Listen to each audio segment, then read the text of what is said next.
अस्सलाम वालेकुम दोस्तों, उम्मीद करता हूँ आप लोग खैरियत से होंगे। अच्छा, हमने उस दिन MA1 की ओरिएंटेशन क्लास तो देख ली थी। तो आज से हम MA1 का रेगुलर कोर्स स्टार्ट करने वाले हैं और आज ही हमारी MA1 की फर्स्ट क्लास है। अच्छा, आज की फर्स्ट क्लास में कुछ चीज़ें आप लोगों को बता देना ज़रूरी है। देखो, बहुत से स्टूडेंट पूछते हैं कि यार हम कैपलान यूज़ करें, BPP यूज़ करें या स्टडी हब की रीडिंग करें। तो मैंने स्टूडेंट्स मैं मतलब कि पिछले 2-3 सालों से, मतलब जब से मैंने इस चीज़ से स्टार्ट किया था, मैं तब से ये सुनता आ रहा हूँ। ये बहुत बड़ी एक कन्फ्यूज़न होती है कि वो कौन-सा टेक्स्ट यूज़ करें। अच्छा, मैंने क्या किया, मैंने बहुत मेहनत से और बहुत अच्छे से BPP, कैपलान और स्टडी हब को कंपाइल कर दिया है और कंपाइल करके मैंने ये अपने नोट्स तैयार किए हैं, ये जो आपके सामने स्क्रीन पर है। और ये मेरी एक वर्क बुक है। ये मैंने खुद कंपाइल किया, ये वर्क बुक है। और अगर कोई बंदा चाहता है कि वो BPP भी कर ले, कैपलान भी कर ले, स्टडी हब भी कर ले, जो कि पॉसिबल नहीं है क्योंकि हमारे पास बहुत शॉर्ट टाइम होता है, हमने एग्जाम जल्दी देना होता है। और अगर वो चाहता है कि भाई ये तीनों ही कर लूँ मैं, तो भाई उसके लिए ये बुक एक गिफ्ट है। ठीक है, अगर आप ये बुक कर लेते हैं तो मैं कहता हूँ कि इसमें BPP, स्टडी हब, सब कुछ इसमें अकाउंट फॉर हुआ है, तीनों चीजें। अच्छा, बुक का थोड़ा सा आपको मैं ओवरव्यू दे दूं ना, तो ये बेसिकली एक वर्क बुक है। वर्क बुक जैसे कैपलान और BPP की भी होती है। वर्क बुक ये होती है कि इसमें ना स्टूडेंट्स को नोटिंग के लिए जगह दी होती है। अगर आप देखें ना तो इसके पेज है 323। ठीक है, ये आप नीचे देख रहे होंगे 323 इसके टोटल पेजेस ये बता रहा है। लेकिन इसके इन एक्चुअल 323 पेजेस नहीं है, क्योंकि ये एक वर्क बुक है। अगर आप इसके पेज नंबर 5 पर है, ये रहा पेज नंबर 5, तो आप देखेंगे कि ये ऑलमोस्ट सारा पेज ब्लैंक है। ये भाई इलस्ट्रेशन के लिए है, ये आपकी नोटिंग के लिए है, ये मेरी नोटिंग के लिए यहाँ पे पेज खाली है। उसके बाद पेज नंबर 7 भी खाली है। हर दूसरा तीसरा पेज यहाँ पे मैंने खाली किया हुआ है, ताकि स्टूडेंट जब इस बुक से पढ़ रहा हो तो वो इसी के ऊपर अपनी नोटिंग करे, रेदर देन कि वो सेपरेट रजिस्टर ले, फिर दो दो चीजें संभाले, बुक भी पढ़े और अपने नोट्स भी देखे। तो ये एक वर्क बुक होती है जिसपे स्टूडेंट बुक पढ़ के वहीं पे अपनी जो उसने नोटिंग अपनी उसने करनी है वो यहीं पे कर ली। ठीक है, ये एक बुक का मैंने आपको ओवरव्यू दे दिया है थोड़ा सा। तो आज हम ना सबसे पहले अपना जो हमारा चैप्टर है ना, चैप्टर जो है हमारा वो है पोस्ट क्लासिफिकेशन का। ये हमारा फर्स्ट चैप्टर है, चैप्टर नंबर 1 है ये। और पोस्ट क्लासिफिकेशन पढ़ते हैं, देखो। अच्छा, पोस्ट क्लासिफिकेशन इस चैप्टर का नाम है। सबसे पहले चैप्टर का नाम समझना बहुत जरूरी है। पोस्ट क्लासिफिकेशन होता क्या है? देखो, पोस्ट क्लासिफिकेशन ना बेसिकली एक प्रोसेस होता है कि हम कोस्ट जो सी है ना, हमारे पास एक, हमारी कंपनी में, हमारी फैक्ट्री में जितनी भी टोटल कोस्ट होती है ना, उनको हम डिफरेंट ग्रुप्स में उनको रख दें कि यार ये कोस्ट इस ग्रुप में जाती है, ये कोस्ट इस ग्रुप में जाती है। ठीक है, ये बेसिकली होता है कोस्ट क्लासिफिकेशन। कोस्ट को क्लासीफाई कर देना, और इसके बहुत से तरीके भी होते हैं। जैसे कि क्लासिफिकेशन बाय बिहेवियर होता है, हम आगे जाके पढ़ेंगे भी। बिहेवियर में वेरिएबल होता है, फिक्स कॉस्ट होती है, स्टेप फिक्स, सेमी वेरिएबल। इसी तरह क्लासिफिकेशन बाय ट्रेसेबिलिटी होता है, जिसमें डायरेक्ट कॉस्ट, इनडायरेक्ट कॉस्ट आ जाती है। क्लासिफिकेशन बाय नेचर होता है, यानी कि कॉस्ट एलिमेंट से देखें अगर हम, मटेरियल कॉस्ट आ जाती है, उसमें लेबर कॉस्ट आ जाती है, एक्सपेंसेस आ जाते हैं। तो ये ना डिफरेंट तरह से हम एक कॉस्ट को डिफरेंट तरह से क्लासीफाई कर सकते हैं, और क्लासीफाई करते भी हैं। तो उस क्लासिफिकेशन को हमने इस पूरे चैप्टर में देखना है, और उसके साथ कुछ छोटे छोटे कॉन्सेप्ट हैं जो आपको आगे भी खासकर PM में आपको बहुत काम आएंगे। अच्छा, ये तो हो गया कॉस्ट क्लासिफिकेशन, हमने देख लिया। अच्छा, सबसे पहला जो यहाँ पे कॉन्सेप्ट आ रहा है ना, वो आ रहा है कॉस्ट सेंटर का। कॉस्ट सेंटर क्या होता है? देखो, बात को समझो। यहाँ पे लिखा हुआ cost centre is location, department, function, activity और piece of equipment where cost are collected and recording. मैं आपको सिंपली समझाता हूँ। देखो, कॉस्ट सेंटर ना बेसिकली एक सेंटर होता है जहां पे कॉस्ट लग रही होती है। लेकिन यहाँ पे सिर्फ कॉस्ट ही लग रही होती है, यहाँ पे रेवेन्यू नहीं जनरेट हो रहा होता। कॉस्ट सेंटर के अंदर सिर्फ कॉस्ट इनकर हो रही होती है, रेवेन्यू जनरेट नहीं होता। कोई भी ऐसी लोकेशन आपकी फैक्ट्री में, आपकी फैक्ट्री का कोई भी ऐसा डिपार्टमेंट, जैसे कि एडमिन डिपार्टमेंट है, कोई भी आपकी फैक्ट्री का ऐसा फंक्शन जहां पे सिर्फ कॉस्ट इनकर हो रही हो, ठीक है, कॉस्ट इनकर हो रही हो और रेवेन्यू जनरेट वहां से ना हो रहा हो, ये आपका कॉस्ट सेंटर है जो कि कॉस्ट को जनरेट कर रहा है। It acts as collection point for cost. Once the total cost of cost center is determined, these cost can be assigned to the cost unit that pass through the cost center. देखो, हमारे पास ना एक coast unit है जहां पे सिर्फ coast इनकर हो रही है। मैं आपको ना इलस्ट्रेशन से अगर आपको समझाऊं ना यहाँ पे, तो देखो, ये हमारे पास ना एक फैक्ट्री है ना, ये हमारे पास एक फैक्ट्री है। ये इसमें जो ए है, ये डिपार्टमेंट ए जो सा है, ये प्रोडक्शन डिपार्टमेंट है, यहाँ पे प्रोडक्शन होती है। ठीक है, ये हमारा सेलिंग डिपार्टमेंट आ गया। यहाँ पे, यहाँ से हम यूनिट सेल करते हैं, रेवेन्यू जनरेट करते हैं यहाँ से। अच्छा, एक हमारा ना आ जाता है एडमिन डिपार्टमेंट। एडमिन की अगर हम एग्जाम्पल ले लें, एडमिन डिपार्टमेंट आ गया ये। अच्छा, एडमिन डिपार्टमेंट में क्या होता है? हमारा काम क्या है? हमारी कंपनी का काम है प्रॉफिट मैक्सिमाइजेशन करना। हम जब प्रॉफिट मैक्सिमाइजेशन किस तरह करेंगे? हम यूनिट, ज्यादा से ज्यादा यूनिट प्रोड्यूस करेंगे और उनको सेल करेंगे। जितने यूनिट सेल होंगे उतना हमारा प्रॉफिट ज्यादा होगा। तो यानी कि प्रोडक्शन डिपार्टमेंट के अंदर हम यूनिट प्रोड्यूस करते हैं, वहां पे कॉस्ट इनकर होती है, लेकिन भाई उसके बदले में हमें रेवेन्यू भी मिलता है। लेकिन ये जो एडमिन डिपार्टमेंट है, इसमें एचआर डिपार्टमेंट फॉर एग्जांपल कह लो, ठीक है, यहाँ पे आपका बैठता है एचआर। एचआर डायरेक्टली तो प्रोडक्शन के साथ उसका कोई ताल्लुक नहीं है, वो प्रोडक्शन का नहीं उसे कुछ भी पता। एचआर के डिफरेंट काम होते हैं। लेकिन अगर हम एक ओवरव्यू लें इस पूरे सिस्टम का, तो बेसिकली जो हमारा एचआर है, ये भी किस लिए काम कर रहा है, ये भी इस कंपनी के लिए काम कर रहा है। और ये कंपनी बेसिकली क्या काम कर रही है, ये कंपनी चाहती है कि हमारे ज्यादा से ज्यादा यूनिट बने और ज्यादा से ज्यादा यूनिट बिके। यानी कि एचआर डायरेक्टली नहीं, लेकिन इनडायरेक्टली ये भी हमें हेल्प आउट करता है, हमें इस पूरे प्रोसेस में कि यार हम प्रोडक्शन करें और बेचें। तो ये जो एडमिन डिपार्टमेंट, ये हमारा कॉस्ट सेंटर है, यहाँ पे सिर्फ और सिर्फ हमारी कॉस्ट इनकर हो रही होती है। जैसे कि ऊपर उसने बताया ना, once the total cost is determined, कि साल में 1000 की कॉस्ट एचआर डिपार्टमेंट में इनकर हुई है। अच्छा, और इस पूरे साल में हमने ना यूनिट जो बनाए ना, वो हमने टोटल फॉर एग्जाम्पल बनाए 1 लाख। अच्छा, तो इन ये जो 1000 है, ये डायरेक्टली तो प्रोडक्शन पे नहीं लगा, लेकिन इनडायरेक्टली तो प्रोडक्शन वालों के लिए बैठे हैं ना, ये फैक्ट्री के लिए बैठे हैं और फैक्ट्री प्रोडक्शन के लिए। तो ये जो $1000 हमने एचआर डिपार्टमेंट पे खर्च किए हैं, ये वाले, तो इसको भी हम, ये जो हमने यूनिट बनाए हैं ना, इसकी कॉस्ट के अंदर ऐड करेंगे। जब हम साल के आखिर पे देखेंगे हमारे टोटल इस कॉस्ट सेंटर ने कितनी कॉस्ट इनकर की है। जितनी कॉस्ट इनकर की होगी, हम उनको इन यूनिट्स पे डिवाइड करेंगे, क्योंकि ये कॉस्ट इनकर हुई किस लिए, ये कॉस्ट इन यूनिट्स की वजह से हुई है। इन यूनिट्स को बनाने के लिए हमने फैक्ट्री लगाई है, तो हमने बीच में एचआर डिपार्टमेंट को बिठाया। इनडायरेक्टली ये भी प्रोडक्शन में सपोर्ट करता है। तो एडमिन डिपार्टमेंट जो होगा हमारा, ये कॉस्ट सेंटर है, जो जहाँ पे हमारी कॉस्ट इनकर होती है। आई होप कि ये आपको अच्छे से क्लियर हो गया है। अच्छा, उसके बाद है, उसने ना यहाँ पे कुछ एग्जाम्पल्स दी हुई है कॉस्ट सेंटर की, एचआर डिपार्टमेंट की आपको मैंने एग्जांपल दी। इसी तरह हमारे पास और बहुत से डिपार्टमेंट होते हैं, आईटी डिपार्टमेंट होता है। हाँ, एक एक बहुत फेमस है, रिसर्च एंड डेवलपमेंट, ठीक है, एडमन हो गया, ये वो सारी इसकी एग्जांपल्स हैं। ये सारे कॉस्ट सेंटर है। अच्छा, नीचे ना उसने एक पॉइंट लिखा हुआ है, कॉस्ट सेंटर की पॉइंट है, cost centre collect cost but it does not necessarily generate revenue. भाई ये सिर्फ कॉस्ट जनरेट करता है, कॉस्ट इनकर होती है इस पे, लेकिन ये जनरली रेवेन्यू आपको नहीं अर्न करके देता। अच्छा, मैं अगर इसको सिंपली समझा दूं, बुक को छोड़ो, देखो मेरी बात सुनो। कॉस्ट सेंटर ना बेसिकली एक कंपनी का ऐसा फंक्शन, कोई भी ऐसा डिपार्टमेंट, जैसे कि रिसर्च एंड डेवलपमेंट वाला डिपार्टमेंट हो गया, एडमिन डिपार्टमेंट हो गया, कोई भी ऐसा फंक्शन हो गया, कोई भी लोकेशन होगी फैक्ट्री में पूरी में, जहाँ पे कॉस्ट अकोमुलेटेड होती है, ठीक है, जहाँ पे कॉस्ट को हम एक जगह पे इकट्ठा करते हैं, ठीक है। ये तो हो गया cost centre. Common cost centre की एग्जांपल्स मैंने दे दी, ठीक है। अच्छा, आगे ना हम अभी बहुत आगे है, खैर वो चैप्टर रिस्पॉन्सिबिलिटी सेंटर्स है, उसके अंदर ना cost centre, revenue centre, profit centre, investment centre, ये चारों सेंटर आ जाते हैं। लेकिन हम यहाँ पे कॉस्ट सेंटर ही पढ़ेंगे, क्योंकि हम कॉस्ट क्लासिफिकेशन का चैप्टर पढ़ रहे हैं। कंपनी का ना अल्टीमेटली जो मकसद होता है ना, कंपनी के ना गोल होता है प्रॉफिट मैक्सिमाइजेशन करना, प्रॉफिट मैक्सिमाइजेशन, यानी कि प्रॉफिट को बढ़ाना। लेकिन अगर हम कहें कि यार हमारी कंपनी ना कॉस्ट को कम से कम रखने की कोशिश करती है, तो ये भी अल्टीमेटली प्रॉफिट मैक्सिमाइजेशन ना हुआ। देखो, जब हमारी कॉस्ट कम होगी, तो अल्टीमेटली हमारा प्रॉफिट ना बढ़ जाएगा। अच्छा, प्रॉफिट मैक्सिमाइजेशन वहां होती है जहां पे रेवेन्यू रेवेन्यू जहां पे रेवेन्यू जनरेट होता हो, ठीक है। और कॉस्ट मिनिमाइजेशन वहां पे होती है जहां पे सिर्फ कॉस्ट इनकर हो रही हो। दोनों अल्टीमेटली ना एक ही चीजें हैं ये, ठीक है। या प्रॉफिट मैक्सिमाइजेशन कर दो, या कॉस्ट इधर से कम कर दो, बात एक ही है। एक्चुअल कॉस्ट को, जो हमारी प्री डिटरमाइंड कॉस्ट होती है, हम बजट वगैरह बनाते हैं, उसमें हम देखते हैं कि यार हमने जो बजट बनाया था, उसमें तो हमने सोचा था कि ये हमारा जो R&D डिपार्टमेंट है, इस पे कॉस्ट लगेगी लेट्स से 1000 की। लेकिन भाई R&D डिपार्टमेंट के जो मैनेजर थे, वो बहुत अच्छे थे भाई, उन्होंने कॉस्ट को इतना इफेक्टिवली कम किया कि 1000 की बजाय हमारी 900 की कॉस्ट लगी। बहुत अच्छी बात है।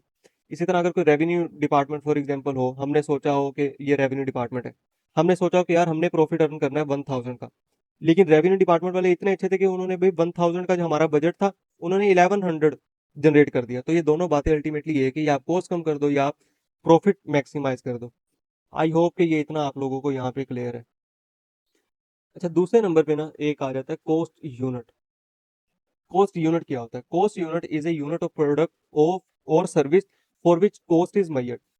अच्छा, हमारी ना फॉर एग्जांपल कोई फैक्ट्री है, तो हम वहां पे यूनिट प्रोड्यूस करते हैं, ठीक है। कोई फर्म में हम वहां पे सर्विसेज प्रोवाइड करते हैं, ठीक है। ये दो ही तरीके हैं ना काम करने के। अगर हमारी मैन्युफैक्चरिंग कंपनी, हम वहां पे यूनिट प्रोड्यूस करते हैं, तो हम एक यूनिट की कीमत देखेंगे कि यार एक यूनिट पे हमारी कॉस्ट कितनी आ रही है। फॉर एग्जांपल, एक यूनिट बनाने पे हमारी कॉस्ट आ रही है $10 की। हम कहेंगे यार इसमें 2 का प्रॉफिट डालें और हम इसकी सेलिंग प्राइस जो है वो सेट करें 12 पे, ऐसे ही है ना। हमारी अगर प्रोडक्शन हो रही होगी तो हम यूनिट की कॉस्ट फाइंड करेंगे। तो जिस यूनिट की कॉस्ट हम फाइंड करेंगे उस यूनिट को बोलते हैं कॉस्ट यूनिट। ठीक है। वो यूनिट जिसके लिए हम या जिसकी हम कॉस्ट फाइंड करते हैं उसको कॉस्ट यूनिट बोलते हैं। ठीक है। अगर ये सर्विसेज डिपार्टमेंट में देखें हम, तो सर्विस डिपार्टमेंट में ये होता है कि हम ना सर्विस कोई प्रोवाइड करते हैं, ठीक है, और उसके लिए हम चार्ज करते हैं 100 $100। ठीक है। अब हमने ना कुछ सर्विस प्रोवाइड करनी है तो हमें पहले पता होना चाहिए कि यार इस सर्विस में हम हमारा मतलब कि अगर एक्सपेंस कोई आते हैं, कोई कॉस्ट लगती है तो वो कितनी लगेगी, या हमने इसमें अपनी सर्विस में हमने सर्विस चार्जेस कितने लेने हैं। हम सर्विस की भी ऐसे ही कॉस्ट मेजर करते हैं। बिजनेस कोई भी हो, मैन्युफैक्चरिंग बिजनेस हो या सर्विस बिजनेस हो, आपको अगर मैन्युफैक्चरिंग बिजनेस है तो भाई उसमें यूनिट की कॉस्ट फाइंड आउट करना लाजमी है, क्योंकि कॉस्ट पता होगी तभी हम अपना प्रॉफिट डाल के उसको अच्छे से बेच सकेंगे। फॉर एग्जाम्पल हमें पता ही नहीं हमारे एक यूनिट पे लग कितना रहा है, इन एक्चुअल लग हमारे एक यूनिट पे 10 रहा है, हमें पता ही नहीं कितना लग रहा है। ठीक है, हमें फॉर एग्जाम्पल नहीं पता और हम उसको भाई 8 में बेचे जा रहे हैं और खुश हो रहे हैं कि यार हमारी प्रोडक्ट बहुत बिक रही है। लेकिन भाई हमें तो पता ही नहीं कि ओ भाई इस पे तो 10 तो सिर्फ कॉस्ट ही आ रही है इसको बनाने पे, प्रॉफिट तो दूर की बात, 2 का प्रॉफिट तो दूर की बात, 2 का लॉस आ रहा है हमें। इसी वजह से अगर हम मैन्युफैक्चरिंग करें तो हमें यूनिट की कॉस्ट पता होनी चाहिए, ताकि कॉस्ट में प्रॉफिट डाल के हम अपनी प्रोडक्ट को अच्छे से बेच सके और प्रॉफिट मैक्सिमाइज कर सकें। इसी तरह अगर हमारा सर्विस डिपार्टमेंट है, सर्विस डिपार्टमेंट में तो कोई यूनिट नहीं होते ना, लेकिन वहां पे सर्विस होती है। यूनिट नहीं होते वहां पे, यूनिट प्रोडक्शन नहीं होती, वहां पे सर्विस होती है। तो सर्विस की भी हमें पता होनी चाहिए कि हमें भाई इस काम के लिए कितना चार्ज करना चाहिए। फॉर एग्जाम्पल हमारे जो मार्केट में चल रहा है इस काम का वो है 100, लेकिन हमें कुछ पता ही नहीं है।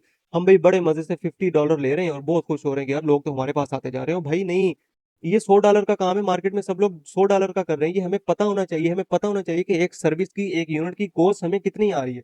तो कॉस्ट फाइंड करना बहुत इसेंशियल है। आई होप कि आपको ये बात क्लियर हो गई होगी। कॉस्ट फाइंड करना बहुत एक इसेंशियल बात है। कॉस्ट फाइंड करेंगे तो हमारी हम उसमें अपना डिजायर्ड प्रॉफिट ऐड करके हम उसको बेच सकेंगे। जब हमें कॉस्ट नहीं पता फिर उसमें क्या प्रॉफिट डालेंगे और क्या बेचेंगे, लॉस में ही जाएंगे। अच्छा, कॉस्ट की एग्जांपल्स ना ये छोड़ दो भी, मैं आपको समझाता हूँ कॉस्ट की एग्जांपल्स ना कैसे समझनी है आपने। मैं इसको थोड़ा सा यहाँ से इरेज कर लूँ। मैं चाहता हूँ कि मुझे दूसरे किसी पेज पे मूव ना ही करना पड़े, लेकिन आप लोगों के लिए जो वर्क बुक है आपके लिए नीचे स्पेस है कि आप वहाँ पे इसको कर सकते हैं। लेकिन मैं चाहता हूँ कि जहाँ पे मैं पढ़ा रहा हूँ वहीं पे आप लोगों को साथ के साथ बताता हूँ। देखिए मेजरमेंट इसकी किस तरह होगी, देखो इसकी ना मेजरमेंट डिफरेंट तरीके से हो सकती है। फॉर एग्जाम्पल अगर हम इधर देखें टाइम, फॉर एग्जाम्पल हमारी कोई सर्विस है, हम उसको किस तरह मेजर करें कि यार हमारी ये जो सर्विस है हम इसकी कितनी कॉस्ट आ रही है। फॉर एग्जाम्पल हम ना टाइम की बेसिस पे अगर उसको मेजर करें ना तो हम कहेंगे यार 1 आवर का ना हम लेते हैं $50, तो ये हमारी मेजरमेंट होगी। अगर हम फॉर एग्जांपल मेजर करते हैं वॉल्यूम बेसिस पे, वॉल्यूम बेसिस पे अगर हम करेंगे, हम कोई यूनिट बनाते हैं, फॉर एग्जांपल कोई लिक्विड है, तो हम करेंगे यार हम 1 लीटर के ना 1 लीटर के $50 चार्ज करते हैं। ठीक है। ये इनकी मेजरमेंट के तरीके हैं जो मैं यहाँ पे आपको बता रहा हूँ, ये आपको पता होना चाहिए। टाइम हो गया, वॉल्यूम हो गया, अच्छा क्वांटिटी भी हो गया, क्वांटिटी हो गया। फॉर एग्जांपल हम कहें कि यार हम ना 10 यूनिट बेचते हैं और उस पे हम वो हम 20 के बेचते हैं। यानी कि ये डिफरेंट मेजरमेंट की टाइप्स हैं कि हम इसको मेजर किस तरह करेंगे। उसके बाद ना एक चीज आ जाती है ट्रेसाबिलिटी, कि हम इस कोर्स को ट्रेस किस तरह करेंगे। ये हम आगे खैर डिटेल में पढ़ेंगे, लेकिन यहाँ पे थोड़ा सा आपको बता रहा हूँ। दो तरह की कॉस्ट होती है, डायरेक्ट और इनडायरेक्ट। डायरेक्ट मटेरियल वो होता है जो कि डायरेक्टली हमें नजर आ जाए, डायरेक्ट लेबर वो होती है जो कि हमें डायरेक्टली हम ट्रेस कर सकें, डायरेक्ट लेबर डायरेक्ट मटेरियल। और इनडायरेक्टली वो है जो कि अभी हमने ऊपर पढ़ा, जिस तरह एचआर डिपार्टमेंट है, वो इनडायरेक्ट लेबर कॉस्ट हो जाएगी एचआर की। तो ये इसकी ट्रेसेबिलिटी होगी।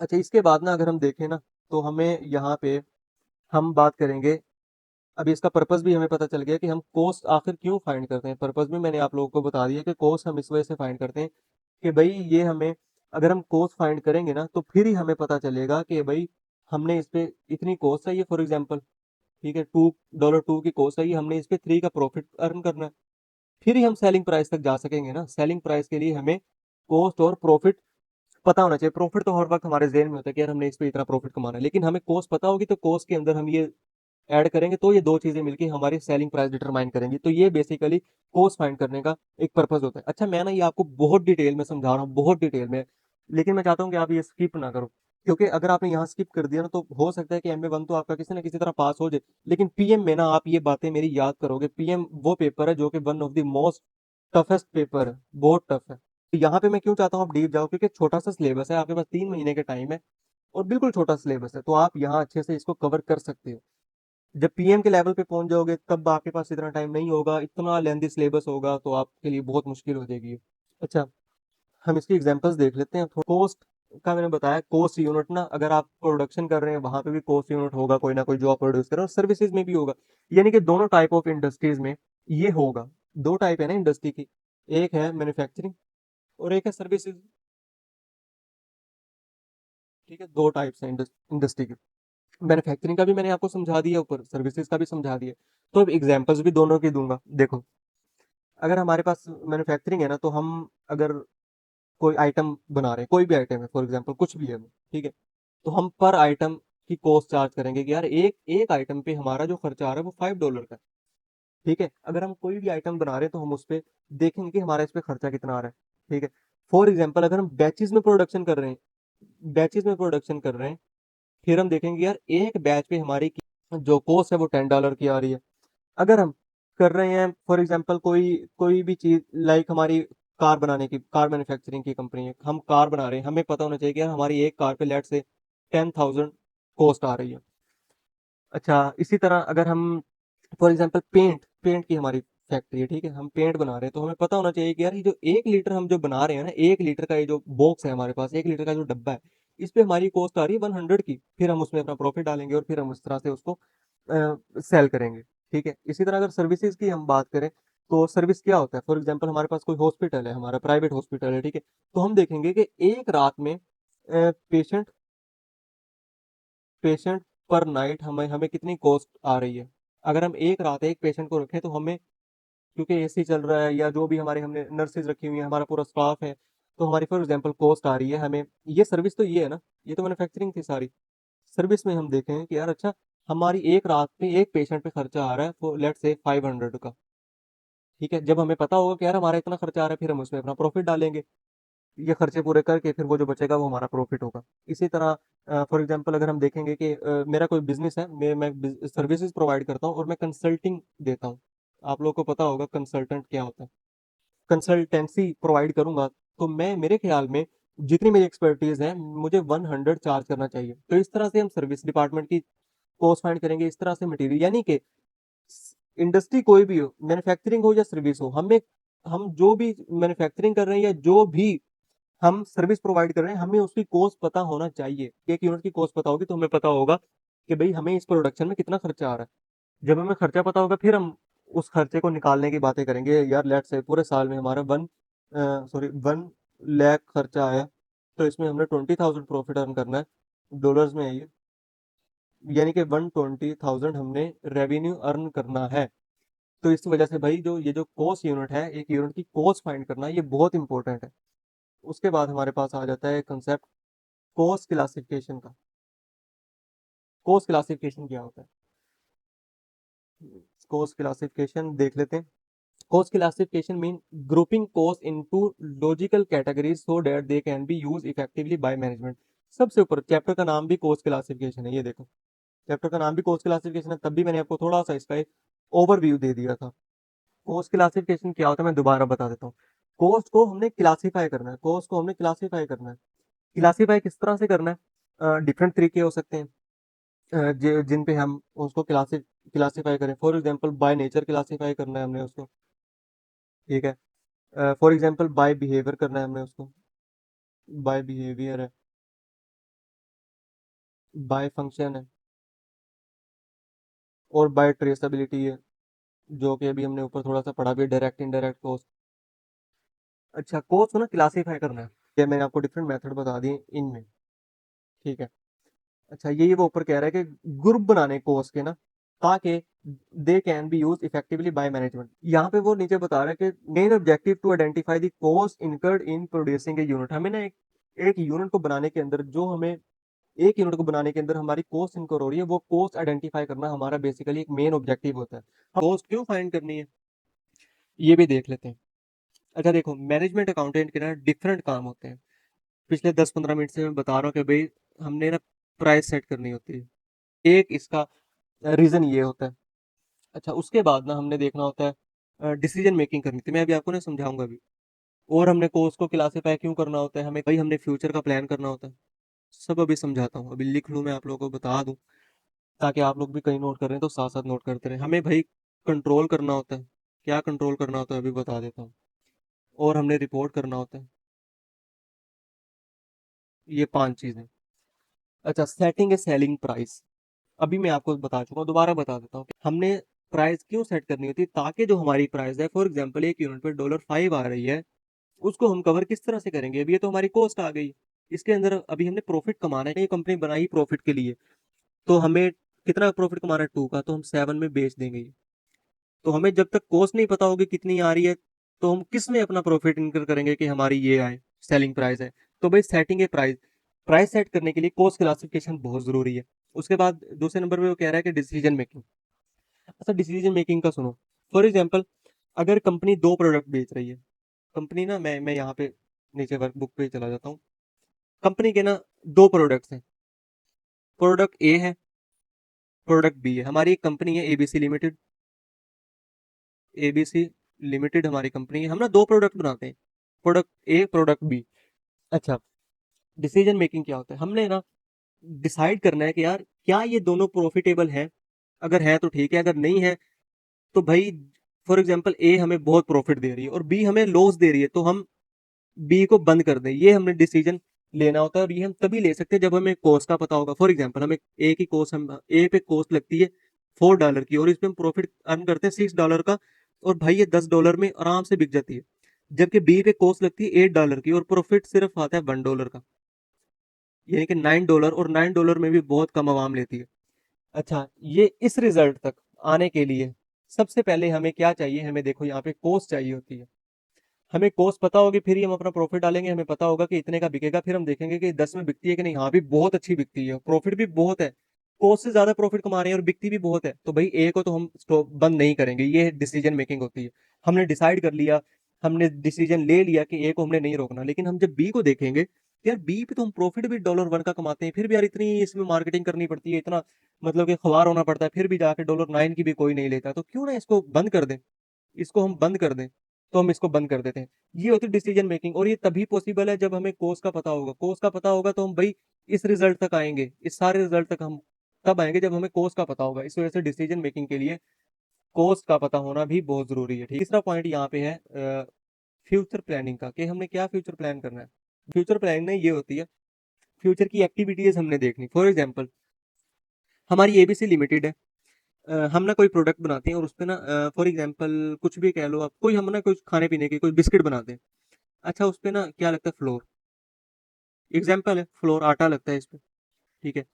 अच्छा, हमारे पास ना बहुत ही लिमिटेड रिसोर्सेज है। नंबर 4 पे अगर हम देखें तो भाई कंट्रोल, 4 नंबर पे कंट्रोल।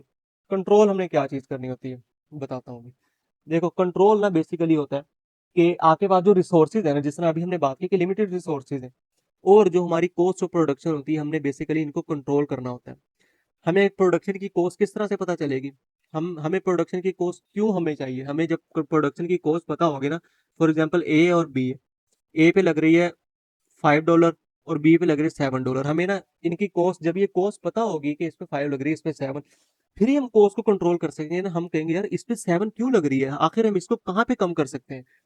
जब हमें पता ही नहीं होगा इस पे कॉस्ट लग क्या रही है, ज्यादा लग रही है, कम लग रही है, तो हम फिर हम कम क्या करेंगे, कंट्रोल किसको करेंगे। लेकिन अगर हमने कॉस्ट क्लासिफिकेशन की होगी, हमें पता होगा इस पे $5 लग रहे हैं, इस पे $7 लग रहे हैं, फिर हम कहेंगे कि यार इस पे $7 लग रहे हैं, और इसमें हम 3 का प्रॉफिट अर्न करके 10 की बेचते हैं, और मार्केट में 10 का ही बिक रहा है। हमें ना इसमें ज्यादा प्रॉफिट चाहिए, क्योंकि हम इसमें $8 का प्रॉफिट कमा रहे हैं, फॉर एग्जाम्पल, ठीक है। अब अगर हम इसको 3 से 4 करें ज्यादा प्रॉफिट के लिए, तो ये चली जाएगी 11 पे, फिर मार्केट में कोई इसको लेगा नहीं, क्योंकि सब मार्केट में 10 की बेच रहे हैं। तो हम क्या करना पड़ेगा, तो मैंने आपको शुरू में बताया था कि भाई या तो प्रॉफिट मैक्सिमाइजेशन करो, या फिर अपनी कॉस्ट को कम करो। हम यहाँ पे जो 7 है, इसको अगर हम 6 कर दें, नीचे फिर 4 कर दें, हम प्रॉफिट 4 कर दें, तो आप देखोगे कि 6 की कॉस्ट आ रही है, क्योंकि हमने कॉस्ट कम कर दी, और 4 का प्रॉफिट अर्न कर रहे हैं, और अभी भी हम 10 में बेच रहे हैं, और लोग लेंगे भी, क्योंकि मार्केट में बिकी 10 की रही है। लेकिन अब देखो कि हमारा 3 से 4 पे चला गया टोटल प्रॉफिट, क्योंकि हमने कॉस्ट को 7 से 6 पे लाए हैं। तो भाई कॉस्ट को कंट्रोल करना, और ये भी तभी मुमकिन है जब हमें कॉस्ट पर यूनिट पता होगी। फिफ्थ पॉइंट है रिपोर्टिंग करना, छोटा सा पॉइंट है। भाई मैं फिर कह रहा हूँ, मैं इतना डिटेल में जा रहा हूँ तो किसी वजह से जा रहा हूँ। मैं चाहता हूँ कि अभी, क्योंकि ये फाउंडेशन लेवल, भाई नाम ही फाउंडेशन लेवल है, फाउंडेशन लेवल पे आप लोग की अच्छी फाउंडेशन बन जाएगी, तो आप पीएम में अच्छे से परफॉर्म कर सकोगे। अब आप ये सब कॉन्सेप्ट रिवाइज करने बैठोगे, आपके पास इतना टाइम नहीं होगा, इसीलिए अच्छे से अभी भाई इन सब चीजों को ले लो। अच्छा, रिपोर्टिंग लास्ट पॉइंट था जो हमारा, रिजल्ट रिपोर्ट करना। रिजल्ट रिपोर्ट करना। फॉर एग्जांपल हमारी फैक्ट्री है एबीसी लिमिटेड, ठीक है। हम ना दो बिस्किट बनाते हैं, बिस्किट ए, बिस्किट बी। इसके अलग फैक्ट्री मतलब प्लांट लगे हुए हैं और इसके बी के अलग लगे हुए हैं। इसके जो प्रोडक्ट मैनेजर है ना उनका नाम है अली, ठीक है, अली। और बी के प्रोडक्शन मैनेजर का नाम है लेट से साद। दोनों पे एक ही तरह की कॉस्ट इनकर होती है, एक ही तरह का प्रॉफिट अर्न करते हैं और एक ही तरह का हम उनको बेचते हैं, ठीक है, इनके कोई चेंजेस नहीं है। अच्छा, हमने ना इनको बता दिया कि यार ए में भी वही रिसोर्सेज लगते हैं और उतने लगते हैं, बी में भी उतने लगते हैं। फॉर एग्जाम्पल ए के एक यूनिट को बनाने में भी $4 लगते हैं और बी के एक यूनिट को बनाने में भी $4 लगते हैं। इसमें भी 6 का प्रॉफिट अर्न करते हैं, इसमें भी 6 का प्रॉफिट अर्न करते हैं, 10 की दोनों हम बेच देते हैं, दोनों सेम है। अच्छा, फॉर एग्जाम्पल ये जो अली था ना, अली भाई, ये चार्टर्ड अकाउंटेंट था, एसीसीए था, बहुत पढ़ा लिखा था। इसने क्या किया, इसने कहा हम क्यों ना ये जो 4 है इसको 3 करें, किसी ना किसी तरह कॉस्ट को कम करें। और अच्छा, ये जो कॉस्ट रिडक्शन होता है ना, कॉस्ट को कम करना, ये प्रोडक्ट की क्वालिटी पे कंप्रोमाइज किए बगैर होता है। भाई अली चार्टर्ड अकाउंटेंट था, अगला कामयाब हो गया इस चीज में। इसने 4 से 3 पे ले आया, ये ना कॉस्ट 3 होगी, प्रॉफिट इन्होंने 7 कर दिया और अल्टीमेटली अब भी 10 का ही बेच रहे हैं। ये भाई वहीं का वहीं खड़ा है साथ। जब एंड पे इनकी पूरा साल गुजर गया, ठीक है, जो हेड है यहाँ का, फॉर एग्जाम्पल सीईओ सीएफओ जो भी आप कह लें, उसने देखा कि यार यहाँ पे हमने ना दोनों के 1000 यूनिट सेल करने थे, दोनों के। अब दोनों में प्रॉफिट सेम था, तो दोनों में 6,000 का प्रॉफिट आना चाहिए था ना। लेकिन ये अली ने 7,000 का कहां से लिया है? अली ने बताया सर जी मैंने अपनी कॉस्ट कम की है, कॉस्ट कम करके मैंने प्रॉफिट बढ़ा दिया और अल्टीमेटली $10 में ही बेची, 10 में पहले बिक रही थी। तो हमें पता चला कि भाई अली अली ने बहुत अच्छा परफॉर्म किया इस साल, अली ने कॉस्ट कम करके बिजनेस को 1000 एक्स्ट्रा प्रॉफिट कमा के दिया, ठीक है। तो भाई ये भी एक चीज होती है, जब अली रिपोर्ट करेगा इस चीज को कि भाई मैंने तो कॉस्ट कम करके दी है और प्रोडक्ट भी मेरी उतनी बिकी क्योंकि मैंने क्वालिटी पे कंप्रोमाइज नहीं किया था, तो अली को हो सकता है इसमें बोनसेस मिले, ठीक है, और एप्रिसिएशन मिले, प्रमोशन मिले, ये सब कुछ होता है। रीजंस थे ना कि भाई हम कॉस्ट को क्लासीफाई क्यों करते हैं, वो हमारे यहाँ पे खत्म हो जाते हैं। आई होप कि यहाँ तक जो मैंने समझाया बहुत अच्छे से समझाया और बहुत आप लोगों को अच्छा लगा होगा और समझ आई होगी। तो ये सब मैंने यहाँ पे ना लिखा भी हुआ है कि कॉस्ट क्लासिफिकेशन की इंपॉर्टेंस क्या है, हमें प्राइसिंग डिसीजन मिलता है कि भाई हमें कितनी सेलिंग प्राइस रखनी चाहिए, और ये तभी मुमकिन है जब हमें कॉस्ट पता होगा, फिर हम उसमें प्रॉफिट डालेंगे और फिर हम प्राइस डिसाइड करेंगे, ठीक है। फिर हमें डिसीजन मेकिंग करनी होती है कि कौन से प्रोडक्ट को जारी रखें, कौन से प्रोडक्ट को कम करें। फ्यूचर एक्टिविटीज में आपको बता चुका हूँ, कॉस्ट कंट्रोल का बता चुका हूँ कि भाई कहाँ से हम कॉस्ट कम कर सकते हैं। तो मार्केट में फिर लोग जितने का बेच रहे हैं हमें उतने का ही बेचना पड़ेगा, तो प्रॉफिट नहीं बढ़ा सकते, लेकिन भाई कॉस्ट तो हम कम कर सकते हैं, तो कॉस्ट को कंट्रोल करना और ये फिर फाइनेंशियल रिपोर्टिंग, ये सब मैं आपको अभी बहुत डिटेल में पढ़ा चुका हूँ। अब जो इम्पोर्टेंट यहाँ पे आगे कॉन्सेप्ट आता है ना, वो आता है अब हम इसको क्लासीफाई भी करें। तो जो सबसे पहली हमारे पास क्लासिफिकेशन आ रही है ना, वो है फंक्शनल या डिविजनल डिविजनल क्लासिफिकेशन। ये एक ही क्लासिफिकेशन के ना दो नाम है, फंक्शनल भी कह देते हैं, डिविजनल भी कह देते हैं। अब ना हम इसकी इंपॉर्टेंस देख ली हमने, कोर्स क्लासिफिकेशन देख लिया क्या होता है, अब हम इसको क्लासीफाई करने लगे हैं। अच्छा, सबसे पहले ना हम यहाँ पर अगर देखें, वो कह रहा है कि costs can be classified according to business function. Major categories उसने बताई हुई है, तो सबसे पहले उसने क्लासीफाई किया हुआ, मैं यहाँ पे लिखता रहता हूँ साथ के साथ ना। सबसे पहले प्रोडक्शन कॉस्ट, ये उसने फंक्शन बताया, मैं मतलब एक कंपनी में क्या फंक्शन होता है, प्रोडक्शन होती है, उसमें एक फंक्शन होता है कि सेलिंग होती है, डिस्ट्रीब्यूशन होती है, एडमिनिस्ट्रेशन का एक फंक्शन होता है। अच्छा, सबसे पहले अगर हम प्रोडक्शन कॉस्ट की बात करें ना, प्रोडक्शन कॉस्ट की, अच्छा इसके ना सबसे पहले तो 3 नाम है। प्रोडक्शन कॉस्ट तो आपने पढ़ लिया, मैन्युफैक्चरिंग कॉस्ट भी इसको बोलते हैं और इसको फैक्ट्री कॉस्ट भी बोलते हैं। अच्छा, सबसे पहले हम प्रोडक्शन की बात करें ना, इसमें ना 3 चीजें आती हैं, मेरे आता है हमारे पास। नंबर 2 हमारे पास आ जाता है लेबर, थर्ड भी है मैं भी बताता हूँ, लेकिन पहले हम इनको डिस्कस कर रहे हैं। मटेरियल की कॉस्ट, ये प्रोडक्शन में आती है, प्रोडक्शन के अंदर आती है मटेरियल कॉस्ट। ये कॉस्ट होती है मटेरियल को खरीदने की, ठीक है, ऑब्टेन करने की मटेरियल को, इसको ऑर्गेनाइजेशन तक लाना, ठीक है। फॉर एग्जांपल हम गए सप्लायर के पास, हम गए एक शॉप पे फ्लोर लेने हमारे बिस्किट्स के लिए। हमने ना वहां से लिए 1000 का हमने लिए फ्लोर, फैक्ट्री में भी लेके आना है। तो जो कैरेज पड़ा ना, जो मतलब कि डिलीवरी चार्जेस पड़े, वो पड़ गए लेट से 100 के, ठीक है। ये भी मटेरियल की कॉस्ट के अंदर ही आएगा, ये तो मटेरियल हमने 1000 का खरीदा, और ये जो 100 लगा है ना, जो हमें अपने प्रेमिसेस तक, अपनी फैक्ट्री तक लाने में जो हमें पैसे लगे, ये हैं वो पैसे।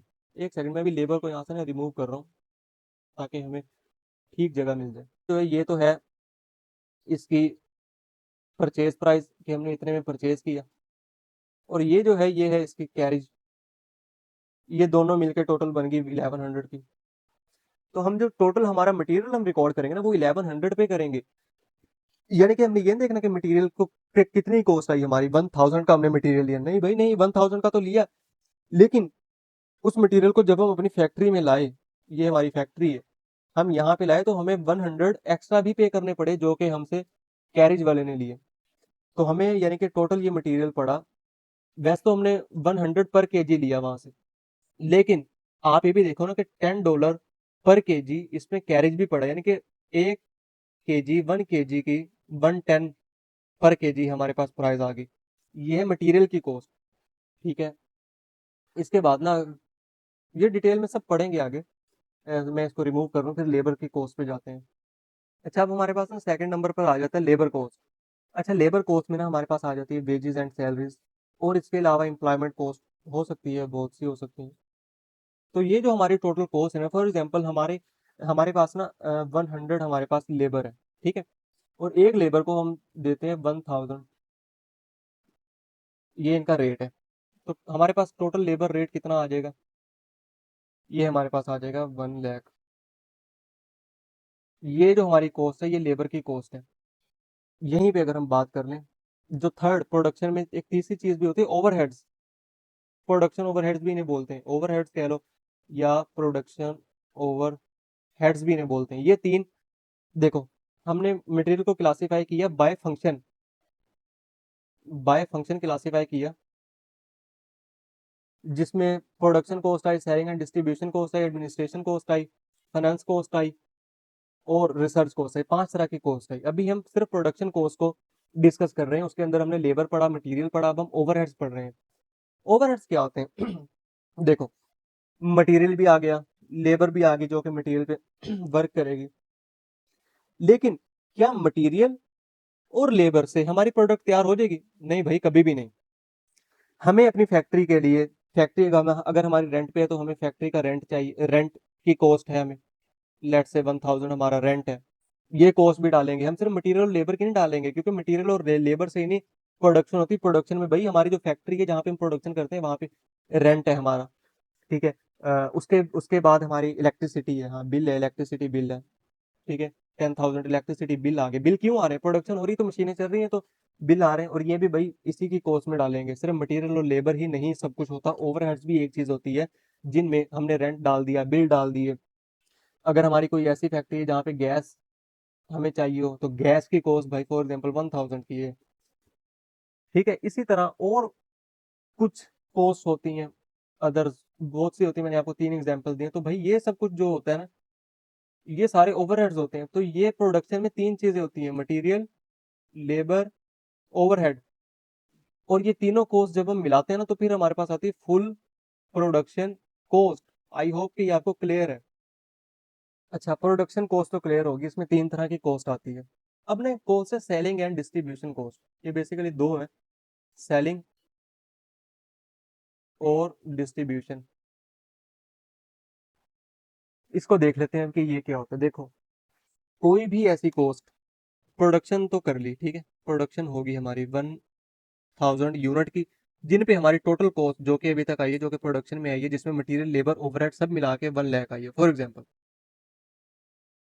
अच्छा, लेकिन अब यहाँ से ना हमने, हमारी ना एक फैक्ट्री आउटलेट है, ठीक है, ये हमारी फैक्ट्री है।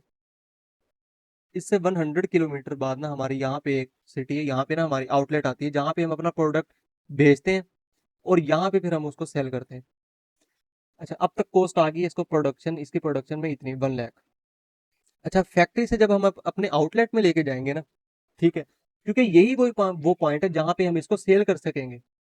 यहाँ पे पड़े रहने से कुछ नहीं होगा। इस प्रोडक्ट को बेचेंगे तो हम इसकी कॉस्ट कवर कर सकेंगे और प्रॉफिट अर्न कर सकेंगे ना। तो जो कॉस्ट हमारी फॉर एग्जांपल इस पूरे फिनिश यूनिट को, 1000 यूनिट को फैक्ट्री आउटलेट में लाने की जो हमारी कॉस्ट लगी, लेट से 2000 है। तो ये जो हमारी है ना ये हमारी डिस्ट्रीब्यूशन कॉस्ट है, सेलिंग कॉस्ट है। अच्छा, इसमें ना और भी यहाँ पे एडवर्टाइजमेंट हमने की, ठीक है, एडवर्टाइजमेंट की हमने अपने प्रोडक्ट की, जगह जगह बैनर लगे, ठीक है, और पम्फलेट वगैरह हमने छपवा के बांटे। ये हमने क्या की, एडवर्टाइज किया, क्योंकि जब हमारी एडवर्टाइजमेंट होगी तभी लोगों को हमारी प्रोडक्ट का पता चलेगा। जब पता चलेगा फिर ही बिकेगी, वैसे नहीं बिकेगी। ये एडवर्टाइजमेंट कॉस्ट आ गई, ठीक है। अच्छा, फॉर एग्जांपल किसी भी ना न्यूज़ चैनल पे हमने ये अपना वो लगा दिया, क्या उसको बोलते हैं, एडवर्टाइजमेंट हमने लगा दी कि यार जो भी, हमने कहीं पे किसी अखबार में लगा दी कि यार जो भी हमसे ना, फॉर एग्जांपल, तो हमसे 100 यूनिट लेगा, हम उसको डिलीवरी फ्री देंगे। अब एक कस्टमर आया, ठीक है, उसने क्या किया, उसने कहा यार मुझे दे दो 100 यूनिट। हमने कहा ठीक है भाई। वो कहता मुझे डिलीवरी फ्री दे दो। हमने कहा हाँ ठीक है, डिलीवरी तो फ्री है। अभी जो 100 यूनिट थे ना, इन 100 यूनिट को जो इस कस्टमर तक पहुंचाने में जो हमारी डिलीवरी कॉस्ट आएगी, उसको तो हमने डिलीवरी फ्री देनी है, लेकिन हमें तो कॉस्ट आएगी ना डिलीवरी की। फॉर एग्जाम्पल वो 500 आई है, तो ये भाई ये भी सेलिंग एंड डिस्ट्रीब्यूशन कॉस्ट में आती है, डिस्ट्रीब्यूशन की हेड में, ठीक है। अच्छा, इसके अलावा हमने ना कोई नई प्रोडक्ट लॉन्च की, कार्टून बना रहने देता हूँ ठीक है, इसका भी हमें काम आएगा। हमने ना, पहले हम दो बिस्किट बनाते थे, ए बी। ये भाई साहब ना हमारे रेगुलर कस्टमर थे। हमने ना एक नई प्रोडक्ट लॉन्च की, सी।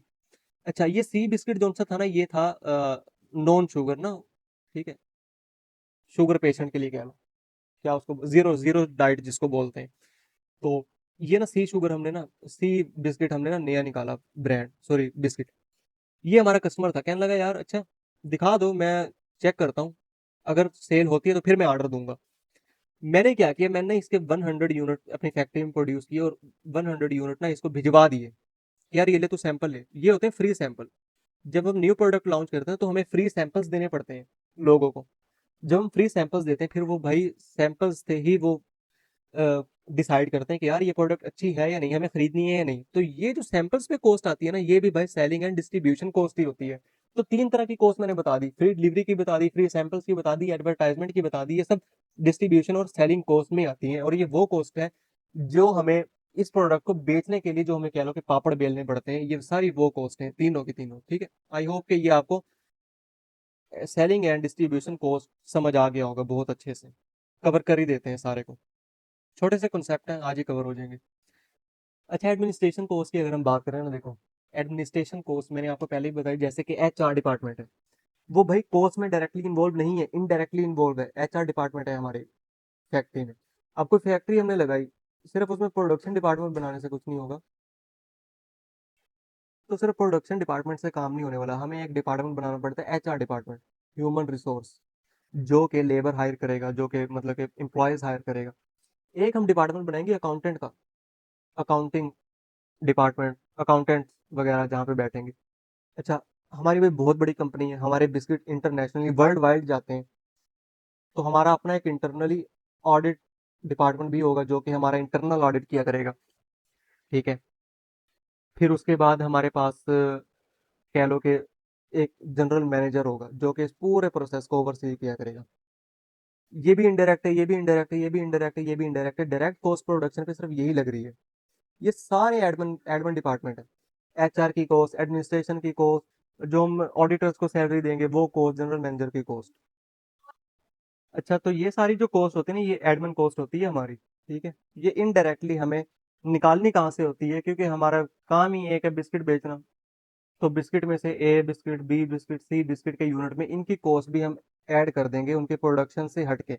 एडमिनिस्ट्रेशन कॉस्ट भी इसमें ऐड करेंगे, डिस्ट्रीब्यूशन कॉस्ट भी इनकी वजह से आ रही, वो भी इसमें ऐड करेंगे। अच्छा, इसके बाद में फाइनेंस कॉस्ट है। ये ना एक साहिब है, ये जो हमने काफी देर के यहाँ पे खड़े किए हुए हैं, ये बहुत अमीर पार्टी है ये। हमने क्या किया, हमने ना, हमारी कंपनी ना दो बिस्किट बना रही थी, आप लोगों को पता ही होगा, ए और बी। हमने कहा यार सी लॉन्च करना है, उसके प्रोडक्शन के लिए हमें बहुत से पैसे चाहिए। फॉर एग्जांपल मटेरियल डिफरेंट चाहिए हमें, उसके अलावा हमें न्यू मशीनरी चाहिए, हमें उसकी ह्यूज मार्केटिंग करनी पड़ेगी, क्योंकि जब नया प्रोडक्ट बनता है ना, तो मार्केट में एंटर होने के लिए, मार्केट में पेनिट्रेट करने के लिए उसको बहुत मार्केटिंग करनी पड़ती है। तो हमें, हमारे पास तो इतने पैसे नहीं है। हम गए इस साहिब के पास, हमने कहा यार भाई साहब, हमें ना $1,000 चाहिए। इन्होंने कहा ठीक है। हमने कहा यार हमें हमें बोरो करने हैं। तो आप लोग को पता है कि लोन जो होता है ना, लोन, बिजनेसेस में लोन ही चलता है। अगर हम 1 साल के लिए लेना तो हमें इस पे जो इंटरेस्ट लगेगा ना वो है 100, यानी कि हमने लिए 1000 थे और हम रिटर्न इसको करेंगे 1100। ये जो 100 की इंटरेस्ट कॉस्ट लगी है ना, इंटरेस्ट कॉस्ट, जो हमने इंटरेस्ट पे किया 1000 पे 100 का इंटरेस्ट पे किया, इसको बेसिकली बोलते हैं फाइनेंस कॉस्ट। फाइनेंस कॉस्ट इसको इंटरेस्ट कॉस्ट भी इसको बोलते हैं। ये वो कॉस्ट होती है जो जब बिजनेस कहीं से बोरो करता है ना, तो उस पे जो इंटरेस्ट पे करता है, सिर्फ इंटरेस्ट वाला एलिमेंट भाई, ये पूरी कॉस्ट नहीं, सिर्फ इंटरेस्ट वाला एलिमेंट इंटरेस्ट कॉस्ट होती है। ये होती है फाइनेंस कॉस्ट, बहुत छोटा सा था। लास्ट कॉस्ट आ जाती है रिसर्च कॉस्ट। अच्छा, रिसर्च कॉस्ट क्या होती है? हमने ना प्रोडक्ट सी आप लोगों को पता लॉन्च करनी थी, हमने ना इस पे रिसर्च की कि यार इस पे हमारी टोटल कॉस्ट क्या आएगी, इस पे हम इंग्रेडिएंट क्या डालेंगे। हमने ना रिसर्चर्स हायर किए, उनकी कॉस्ट 1000 हमने उनको पे किया, जिन्होंने रिसर्च की कि यार हमने इन पे क्या इंग्रेडिएंट डालने हैं कि ये हेल्थ हेल्थी भी हों, और ये शुगर के जो डायबिटीज पेशेंट हैं उन पे भी इसका कोई नेगेटिव इम्पैक्ट ना पड़े उनकी हेल्थ पे। ये उन्होंने रिसर्च की, 1000 उनकी कॉस्ट आ गई, हमने उनको पे किया। उसके अलावा हमने रिसर्च करवाई मार्केट में कि यार अगर हम ये सी प्रोडक्ट लॉन्च करें तो क्या ये चलेगी या नहीं चलेगी। ये हमने सारी रिसर्च की। तो ये जो सारी कॉस्ट है ना, जो इस पे फॉर एग्जांपल 1000 हमने रिसर्चर्स को दिए, ये हमने मार्केटिंग में जितनी भी वर्किंग की, फॉर एग्जांपल 500 इस पे आए। तो ये सारी कॉस्ट जो सी थी ना, ये होती है रिसर्च कॉस्ट। तो ये 5 हेड थे इसके। देखो हमने कॉस्ट को क्लासिफाई किया बाय फंक्शन। फर्दर 5 हेडिंग थी। प्रोडक्शन कॉस्ट हमने देखी, सेलिंग सॉरी उसमें मटेरियल लेबर ओवरहेड आ जाते हैं, सेलिंग एंड डिस्ट्रीब्यूशन कॉस्ट देखी, एडमिन कॉस्ट देखी, फिर हमने फाइनेंस कॉस्ट देखी, और अब हमने रिसर्च कॉस्ट देखी। अब नेक्स्ट इंशाल्लाह हम मिलते हैं कल की क्लास में। आई होप कि बहुत अच्छे से मैंने यहाँ पे आप लोगों को बहुत अच्छे से एक्सप्लेन किया मैंने। कमेंट सेक्शन में लाजमी बताएं कि भाई कहाँ पे मैंने लैग किया, या कहाँ पे मैं खुद को आप लोगों के लिए, क्योंकि लेक्चर्स तो आप लोगों ने लेने हैं, कहाँ पे मैं ज़्यादा इंप्रूव कर सकता हूँ इसको। तो कल इंशाल्लाह सेकंड लेक्चर में हम लोग मिलते हैं। और अगर किसी को नोट्स चाहिए तो मुझे कमेंट सेक्शन में बताएं, मैं उसको नोट्स भी भेज दूंगा। अगेन कह रहा हूँ कि ये नोट्स जो बंदा कर लेता है उसको क्या प्लान बीपीपी स्टडी है अलहदा से करने की कोई जरूरत नहीं है भाई। ये मैंने मिक्स कर दिया है, ये सब कुछ इसमें मिक्स हुआ पड़ा है। ये अगर आप कर लोगे तो तीनों चीजें कवर हो जाएंगी। किसी को नोट्स चाहिए हो मुझे कमेंट सेक्शन में बताया। ये थी हमारी फर्स्ट क्लास, जिसमें हमने कोस्ट सेंटर देखा, कोस्ट क्लासिफिकेशन देखी, कोस्ट यूनिट देखी, और कोस्ट क्लासिफिकेशन का एक हेड फंक्शन और डिविजनल क्लासिफिकेशन हमने कवर कर भी लिया है। कल मिलते हैं इंशाल्लाह नेक्स्ट वीडियो में नेक्स्ट क्लास के साथ। अपना बहुत सा ख्याल रखिए। अल्लाह हाफिज।